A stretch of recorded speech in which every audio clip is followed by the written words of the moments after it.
Il pourrait paraître évident qu'il existe sur le marché industriel des éclairages publics à détecteur de présence. Or, ça n'existe pas, donc il a fallu à la fois l'imaginer et le fabriquer de toutes pièces avec les services de la ville de Toulouse pour pouvoir le mettre en place, en l'occurrence pas loin de la cité Daniel Fauché. Voilà.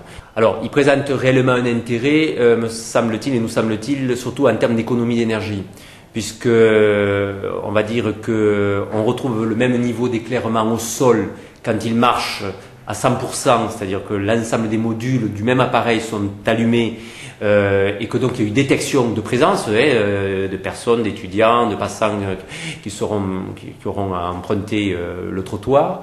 Et ensuite il tombe à 50% d'éclairage, donc il n'y a qu'une partie du module de l'appareil qui est enclenchée. L'intérêt de l'application de l'éclairage public de détecteur de mouvement, c'est précisément de le mettre dans des espaces qui sont, on va dire, peu fréquentés. Si on est dans un espace très fréquenté, on reste sur les technologies, on va dire, traditionnelles.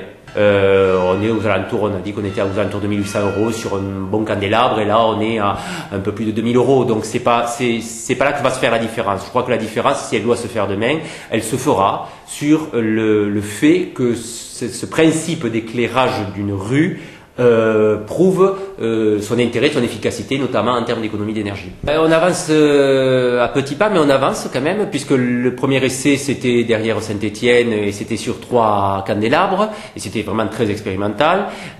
Aujourd'hui nous l'avons fait sur une rue très fréquentée qui est la rue de la cité Daniel Fauché, rue Camille Soula, où nous avons à la fois 1000 étudiants sur la cité, et puis nous avons la proximité du stadium, etc., qui fait qu'on est quand même sur une zone significative. Et demain, l'enjeu est de pouvoir le généraliser, enfin, ou le faire progresser plutôt, parce que la généralisation est un autre problème, mais le faire progresser à l'échelle d'un micro-quartier, c'est-à-dire d'une zone de centralité type place, et puis un rayonnement de rue autour. Voilà, ça c'est la prochaine étape pour l'année prochaine. Et puis, si ça marche bien, puis si d'autres villes aussi ça n'empare, etc., et qu'on progresse un petit peu sur le sujet, ben, progressivement, nous introduirons cette technologie et ce principe d'éclairement au fur et à mesure du remplacement du parc vieillissant.